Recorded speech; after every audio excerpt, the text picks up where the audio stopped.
here with Mayor Katie Rosenberg for July's Mayor's Monday. First, how are you doing today? Hey, I'm good. How are you doing? Doing pretty well. Good. So earlier this week, I was at the recent groundbreaking here in Wausau for the new facility plants that are coming up for the wastewater and the water treatment facility. Kind of the first big groundbreaking project you've had while you've been in office. So kind of what was it like being there, even though you didn't have much involvement until recently? Right, so we've had a couple of these where previous administrations and previous councils have approved projects, and it takes 2 years to build something. So we had the fire station a few weeks ago, and then this week with the drinking water and wastewater treatment facilities. So it's interesting. It's good for the previous council members to be there and be involved in it. It's tough sometimes to separate the politics from the policy and just the fact that this is how we're moving forward as a community. So I was proud that the team worked so hard on this, and they're really excited to see this come to fruition. So it's interesting to be the person that just shows up and here it is. So what sort of involvement then do you have moving forward with projects like that? So oversight kind of things, if there are questions on budgets, things like that. So kind of ferrying it through. If there are any major changes, I'll have to be involved in that. So that's where we're at. Yeah, is that kind of similar then for River Life? Because I know that's been talked about a little bit this week as well. Yeah. So the difference probably with River Life is that there's multiple developer agreements kind of that would come along. So I have the opportunity to kind of put my imprint on the project or the vision of that. So if there are things that maybe were talked about but haven't been voted on, that's where I get to weigh in, and where this body gets to weigh in. And it seems like there could be some big projects on the horizon. I know at a recent meeting it was talked about that the city's been talking with the county a lot about the differences between the roles, kind of what's happening there. Mm-hmm. So are you talking about maybe in front of by the county buildings on River Drive? That area is kind of one of the things we were talking about. So the county owns those buildings, but they're going through kind of a facilities management plan. So they're thinking, well, do we need all these buildings? How do we want to move forward with that? So we are in discussions with that kind of that area, and so that's where you saw some of those different, even from the mall redevelopment areas, you saw that giant spiral kind of path down there, serpentine. So yeah, there is some discussion there. These pieces have to fall into place. It's helpful for governing bodies and the community to see a vision before things start to get voted on.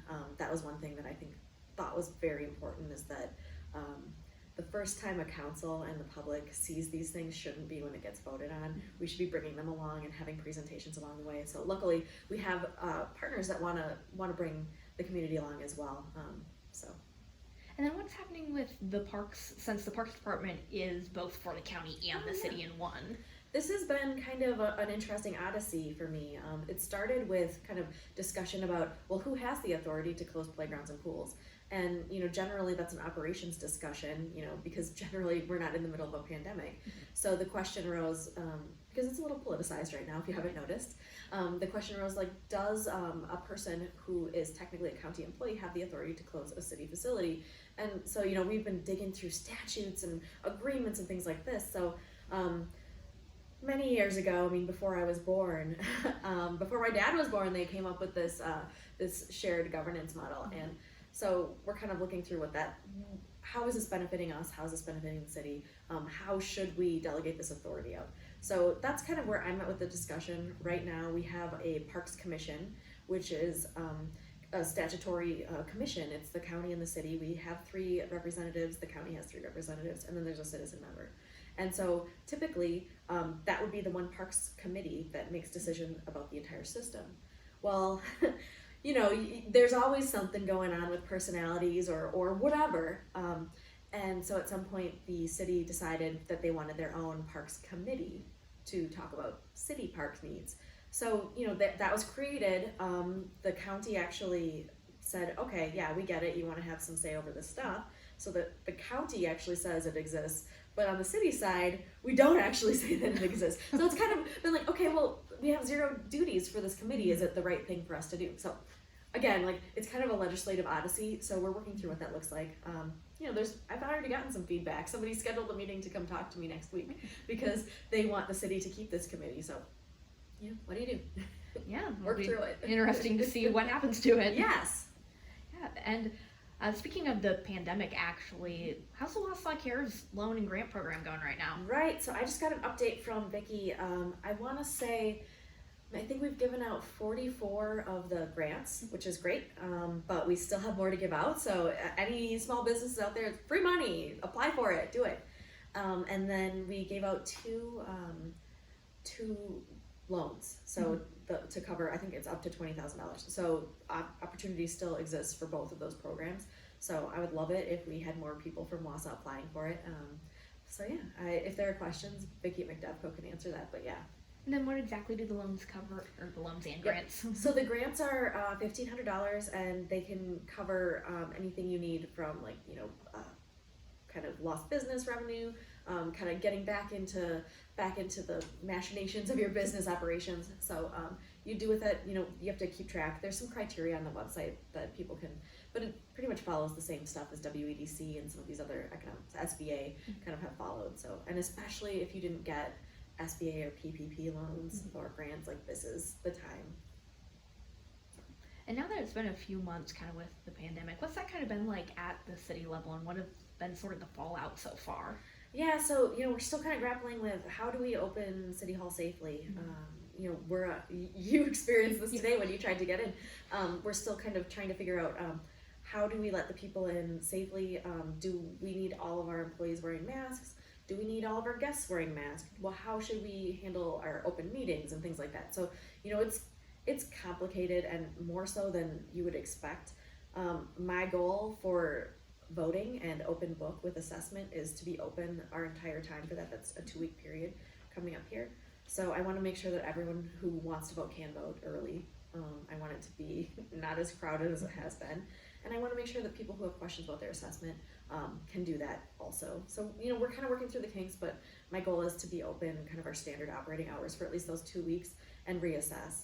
I do have concerns. Our staff sits very close together in our customer service area down there. So if one of them were diagnosed with COVID, everyone down there would be quarantined, basically, those customer service spots. So then what do we do? How do we serve the public? So, you're working through that. We did have a police officer who was diagnosed. So it's tough. you gotta get through that, and we can't have our entire workforce out. So kind of taking those steps to incrementally increase availability is important, but it's real. We need the public to have access to us. And have there been any projects that had to be like put on pause or have dropped out because of concerns? Yeah, so you probably heard at the Economic Development Committee meeting, there were a couple of potential businesses that wanted to move forward earlier this year that no longer can. And restaurant, hospitality, we've been hit so hard. So it's really tough, and you just understand you can't do it. So you're seeing some stuff like that, especially the small guys who are dealing with people that they need to come to them.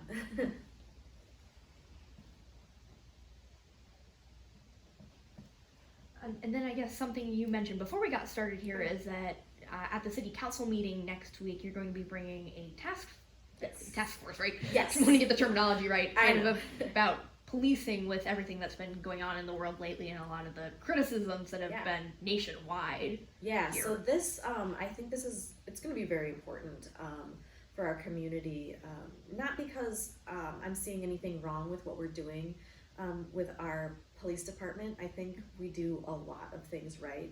I would say a lot of the comments I'm getting from the public that surround policing are, can we make sure to ban chokeholds? Can we do, there's that 8 Can't Wait campaign, there's the Obama Mayor's Pledge, things like that.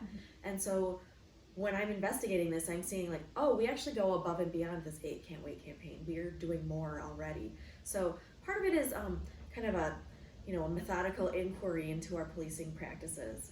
So that's what this is about. It's about looking at what we're doing, how can we do things better, even things like recruiting and how we're retaining officers, things like that. What does that look like? So I'm going to be giving a presentation to our council on Tuesday about this concept. They're not voting on it Tuesday. It's important for me that people know we're not voting for it on Tuesday, because I want feedback from the community. I want feedback from our council. We have a police and fire commission. I would like feedback from them. I'd like feedback from anyone that's willing to give it to me. So I'll be holding a couple of meetings. I haven't determined the timeline yet, but it'll be in the next 2 weeks, so that people can come in, kind of talk about their concerns, talk about what they think should be addressed here, so that then in August the council can vote on this task force, and I'll be able to appoint people as members. Okay. And then this is just kind of something that I noticed when I was talking with Mike before I came over here. I'm pretty sure this is the first time we've ever done a Mayor's Monday that's only women. So what's it kind of been like being one of the few female mayors here in the area? Yeah, I guess I hadn't really thought about it that way. Obviously, things that I look at, like I'm looking at the charter, the city charter, and they refer to the mayor only as he or him. So we're gonna change that. But it's just, it's more about probably experience, and I think that there's a lot to catch up on. So I've had some really good discussions with other mayors, and somebody I just talked to yesterday is the mayor of Appleton, Mayor Jake over there, and he's younger than I am. He's kind of facing similar, he's got similar cultural kind of situations. So we've been talking through, like, how are you dealing with this? What are you doing here? And he's also similarly aggressive with getting things done. So it's been really good to find those people who are kind of grappling with this at the same time. But obviously I'm proud to be Wausau's second woman mayor, second youngest mayor, things like that. It's great. I feel like I'm able to represent voices that maybe haven't been heard, and not just in the council chambers, but also in our staff meetings, in the community. Different kinds of people are coming in to visit me, and I think that's great. And then have you heard much from either kids or teens or young adults who are maybe more excited to get into politics, seeing this change? I've heard from some people. One of the things I'm interested in doing, assuming that we can all get together sometime, is redoing the Mayor's Youth Action Council. That was something I did as a 16-year-old way back in the day, and it was very informative, and they actually gave us $25,000 as a budget. Yeah, it was crazy thinking about that now. Like, I don't even know where we would find that. But and they tasked us with deciding how to spend that money. How can we engage our peers a little bit more? How can we make sure that the younger people know that Wausau is here for them too? So I'm interested in looking at how we can recreate that and what that looks like. Obviously, the budget situation was a little different then, but And do you know how long that's been gone and when it kind of ended? Yeah, so I did a little looking into it. It technically existed up until I think 2018 when the council abolished it. So, but it's not hard to recreate things. Just need to have a plan and move forward. Right. So I think that's about all I had, unless there's anything else you want to add, or any maybe events coming up to talk about. Events. If there are virtual ones. I know. Yeah, there's so many events that are just canceled. So it is my intention to have more office hours and availability. So working through that, I'm going to start with the task force as the topic, but I'd like to continue on. We have WebEx if people are interested. I could set up virtual coffee hours and things like that. I think that'd be fun. But just kind of working on that scheduling.